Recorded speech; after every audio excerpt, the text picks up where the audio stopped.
my career, I picked 4 different ones that I wanted to be able to relate.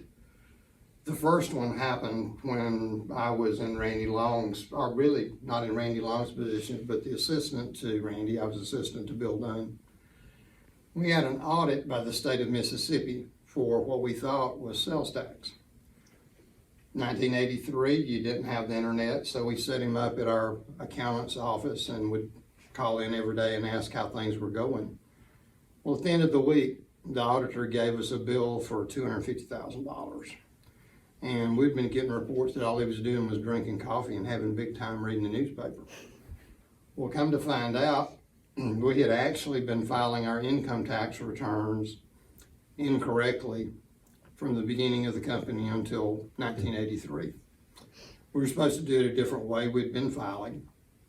Well, we filed like the dickens with the state of Mississippi and got the amount down to about $115,000, which in 1983 was still a lot of money today, but it was really a lot of money back then. Well, Bill Dunn and I had company cars, and we were both expecting to get fired immediately when we got back because of the results of this. Well, we never kept our company cars clean, so we made a promise to each other that we'd get our cars cleaned every other day, which we did for 2 weeks. Nothing happened. So curiosity was getting the best of us, so we went to Mr. Killian Sr. and just asked him what was going on. And he said, well, I was really upset when we came home that Friday from Jackson, Mississippi and had to deliver that check. He said, but on Sunday morning, I had breakfast with Christine. And she reminded me that I was the accountant for Shook and Fletcher for many of those years. And probably when that method of doing the taxes was done, I had something to do with it.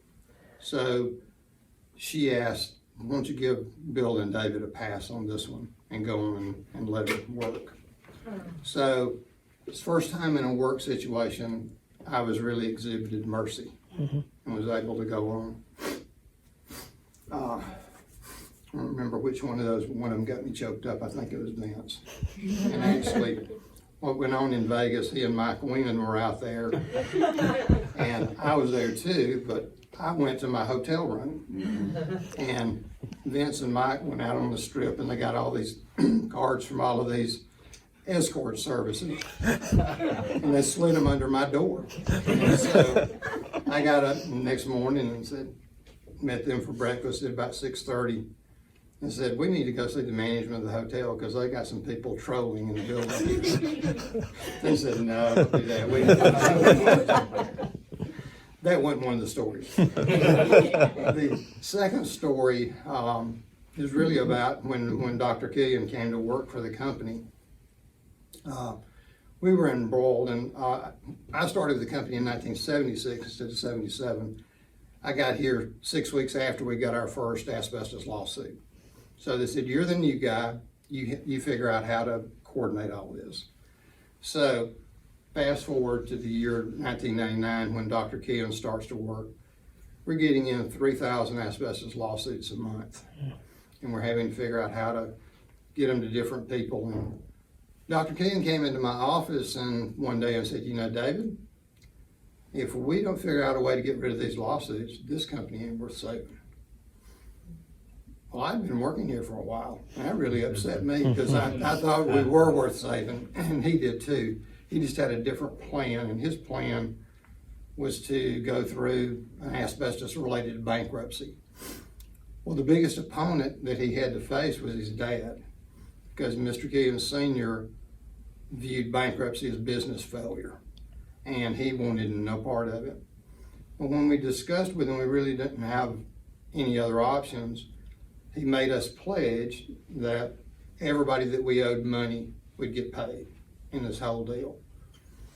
We told him when we file with the bankruptcy court, we don't know what's going to happen, really. But first day motion, the judge allowed us to pay our bills. We were still able to discount bills during the time period that we were in asbestos bankruptcy.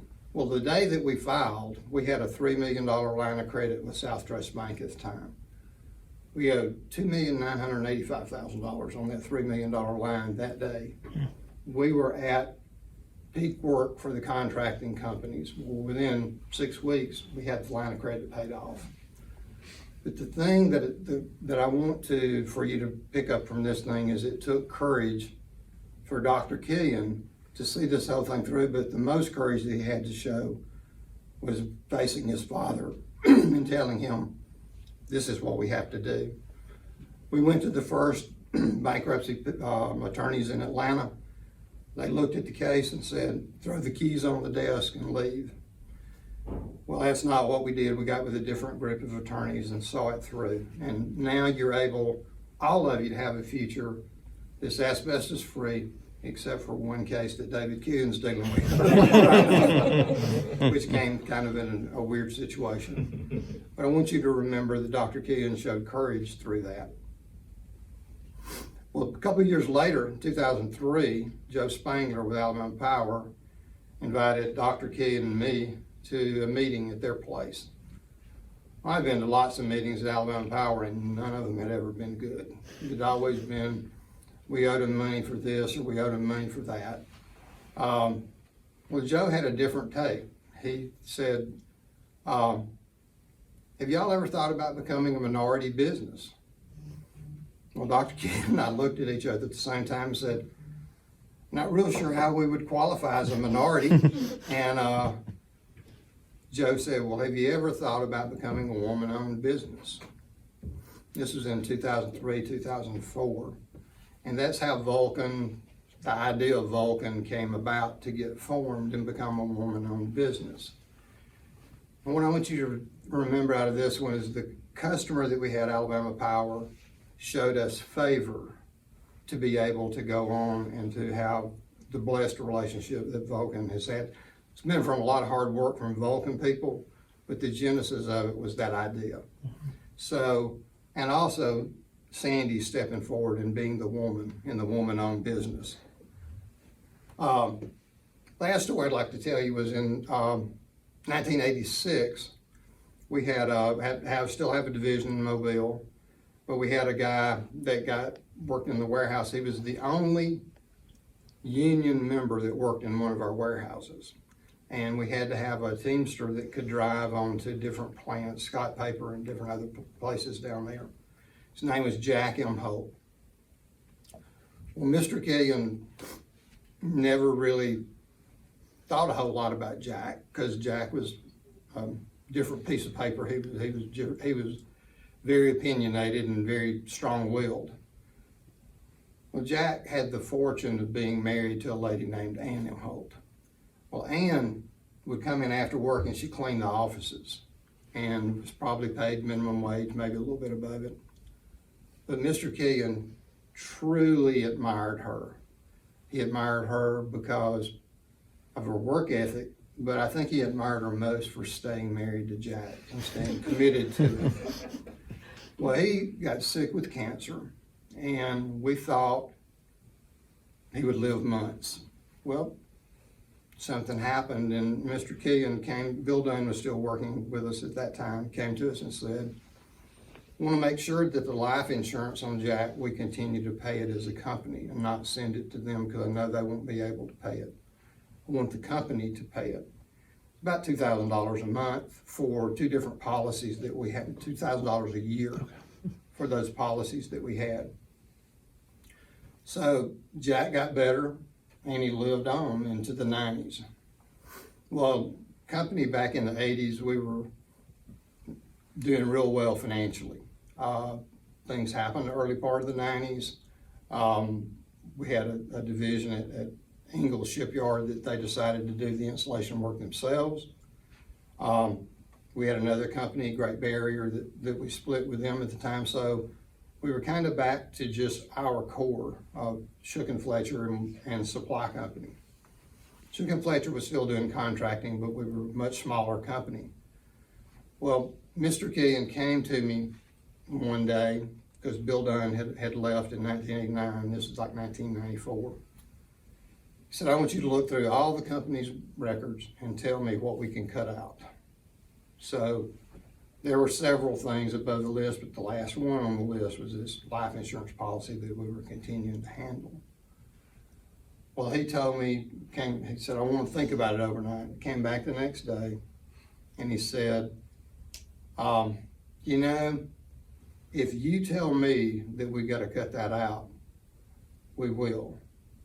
But I want it paid and you can charge it to me individually. I said, Mr. Keehan, this idea was yours, not mine. So I'm just bringing the information. Please don't hit the messenger. So the next year, Supply Company got its largest order ever, and we sold 20 rail cars to Jim Walters Mines, which we made about $20,000 a car.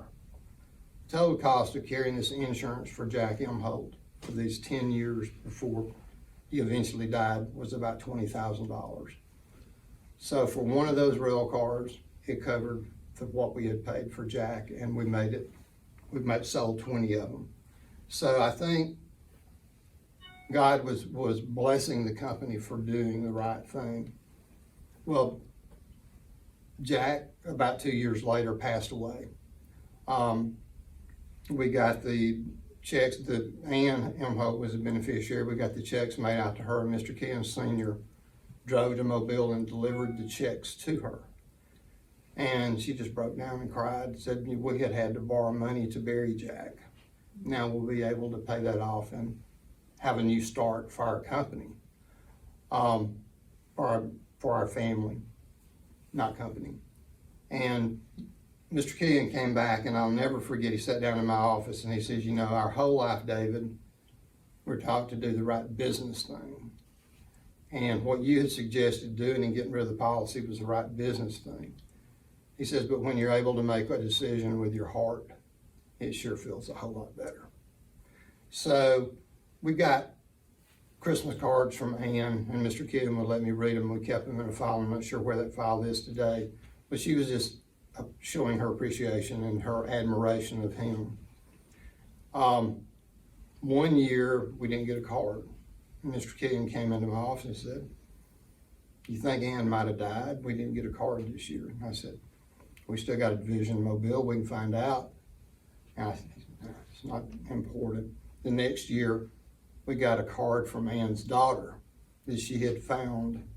For some reason, I don't believe Ann ever shared with her family what Mr. Keehan had done, but her daughter found what Mr. Keehan had done in the cards and wrote the last card that we got, just explaining that their family financially was able to do things a whole lot differently because of the generosity that Mr. Keehan showed. What I want you to remember that is the generosity. So we've had mercy, courage, favor, and generosity. Those are the four of the attributes that you'll never find probably in anybody's business plans. That's part of the foundation that's been laid for all of the younger people to walk on as you go forward from this day forward. Last thing I'd like to say is when we bought our first house in Alabaster, $29,700 house, we had a real estate agent, his name was Sonny Chapman. And on the back of his business card, it said, you may meet me and forget me, and you've lost absolutely nothing. But if you meet Jesus and forget him, you've lost everything. So I just want to challenge everyone, if you don't have a relationship with Jesus, to please find one. Will have my contact information if you want to talk to me. Give me a holler. But it's been a pleasure working here for 43 years. Doesn't sound like it could possibly be that long. I've got a 43-year-old son that was 6 weeks old when I started here. So, but I'd just like to say thanks.